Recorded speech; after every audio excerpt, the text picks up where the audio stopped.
بسم اللہ الرحمن الرحیم نحمدہ ونصلی ونسلم علی رسولہ الکریم وآلہ واصحابہ الکرام اجمعین ورب اشرح لی صدری ویسر لی امری واحلل عقدۃ من لسانی یفقہوا قولی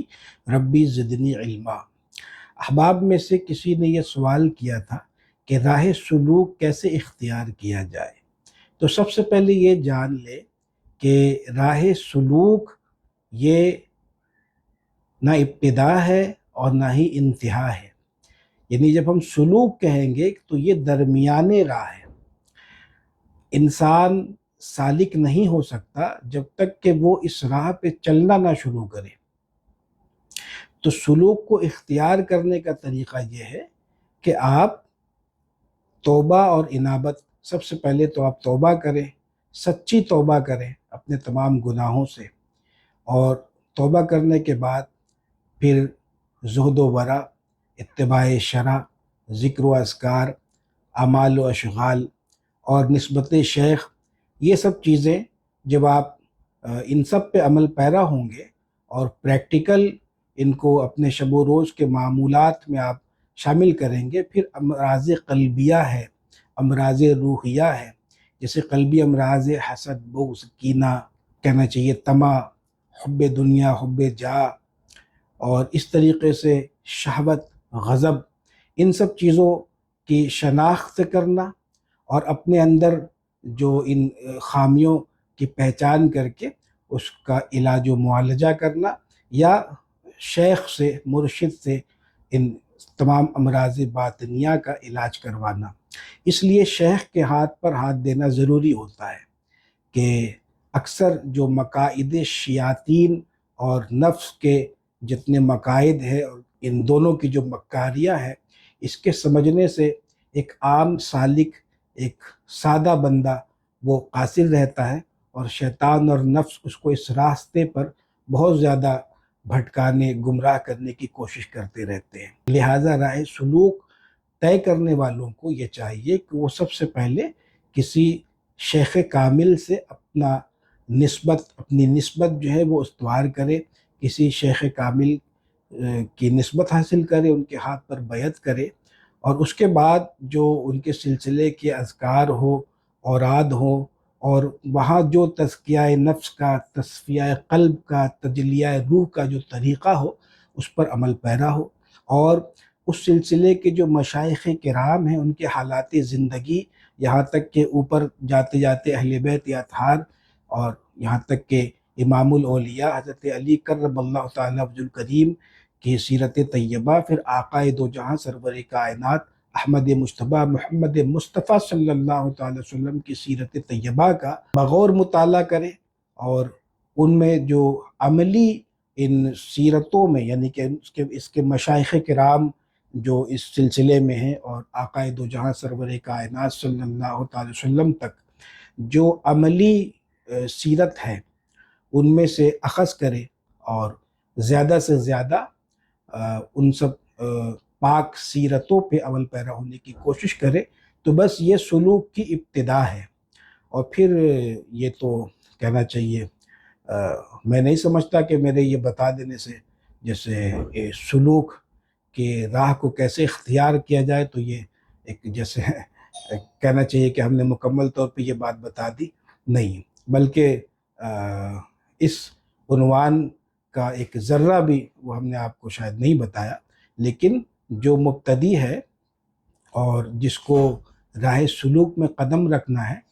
اور یہ کہ اللہ تعالیٰ کی محبت، نبی کریم صلی اللہ علیہ وسلم کی محبت سے اپنے سینے کو معمور کرنا ہے، اور زمرہ اتقیاء میں، زمرہ اصفیاء میں، اور یہ کہ اولیاء کرام کے غلاموں میں اپنا شمار کرانا، اپنا نام درج کروانا ہے، تو اس کو چاہیے کہ وہ سب سے پہلے اپنے تمام گناہوں سے سچی توبہ کرے، کسی شیخ کے ہاتھ پر، اور اگر باقاعدہ کسی شیخ سے مرید ہے تو پھر وہ بار بار توبہ کرے، اور اپنے شیخ سے تجدید بیعت کرے، کہ تجدید بیعت کے لیے شیخ کے پاس بھی جانا ضروری نہیں، بس وہ جو بیعت کے کلمات ہے اس کا اعادہ کرتا رہے روزانہ، اس طریقے سے پڑھتا رہے جس طریقے سے آپ نے بیعت کے وقت شیخ کے ہاتھوں پر جو توبہ کے کلمات آپ نے کہے تھے اس کو اس طریقے سے پڑھتے رہیں، اور کہنا چاہیے اس کے بعد جو طریقہ ہے اذکار کا، اعمال کا، اور زہد و ورع اختیار کرنے کا، اتباع شرع کا وغیرہ وغیرہ، ان سب چیزوں پہ عمل پیرا ہو۔ اس سلسلے میں فقیر قادری کی 3 یا 4 نشست ہیں کہ وہ عامل بننے کے عنوان سے، اس کو آپ دیکھ سکتے ہیں، اس کا عنوان صرف آپ بدل دیجئے کہ اس کا عنوان آپ اپنے طور پر رکھ لیجئے سالک بننے کا طریقہ۔ تو اس میں انشاءاللہ تعالی آپ کو جو باتیں، ابتدائی جو باتیں ہم نے بتائی ہیں، وہ ہر ایسے انسان کو جو عامل بننا چاہے یا سچا سالک بننا چاہے، ان دونوں کے لیے یکساں مفید ہے۔ باقاعدہ سالک جو ہوتا ہے اس کا تعلق جو ہے وہ کہنا چاہیے سیر و سلوک سے اور تصوف سے ہوتا ہے، عامل کا تعلق روحانی علاج و معالجے سے ہوتا ہے، اور ان میں بہت زیادہ فرق تو نہیں ہے، جو عامل ہوتا ہے وہ سالک بھی ہوتا ہے، جو سالک ہے وہ اگر اس کی رغبت اس فن کی طرف ہو جائے تو وہ عامل بھی ہو جائے گا، لیکن من جملہ یہ کہ طریقہ کار دونوں رستے میں ایک ہی جیسا ہے۔ تو آپ وہ 3 نشست یا 4 نشست جو بھی ہے آپ وہ دیکھ لیں گے تو آپ کو سلوک اختیار کرنے کا طریقہ، جیسے کہ آپ نے سوال کیا تھا، وہ آپ کو آ جائے گا۔ ہاں یہ ہے کہ ان 3 نشستوں میں جو بات شروع میں ہی کہنی چاہیے تھی اور جو کہنے سے رہ گئی، وہ یہ کہ عقیدہ اہل سنت، یعنی کہ یہ اصل کنجی ہے اور پونجی ہے ایک سالک کی۔ اگر سالک عقیدہ اہل سنت پہ قائم نہیں ہوگا تو کبھی واصل باللہ نہیں ہو سکتا۔ واصل باللہ ہونا تو بہت بڑی بات ہے، وہ راہ سلوک پہ چلنا کوالیفائی ہی نہیں کر سکتا، یعنی کہ وہ کبھی بھی سالک نہیں بن سکتا جب تک عقیدہ اہل سنت پہ قائم نہ ہو۔ تو اس سلسلے میں ہم نے بہار شریعت وغیرہ اور دیگر کتابوں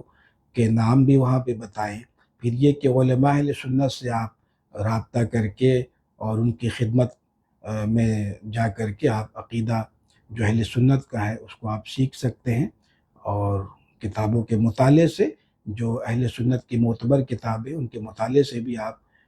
کہنا چاہیے عقیدے سے واقفیت حاصل کر سکتے ہیں۔ جہاں بات جو سمجھ نہ آئے تو کسی عالم دین مفتی شرع سے اس سلسلے میں رہنمائی حاصل کریں۔ تو یہ کچھ ہم نے عرض کر دیا سالک بننے کے طریقے کے حوالے سے۔ اللہ تبارک و تعالی ہم سب کو علم نافع، رزق واسع اور خیر کثیر عطا فرمائے۔ لا إله إلا الله وحده لا شريك له له الملك وله الحمد وهو على كل شيء قدير۔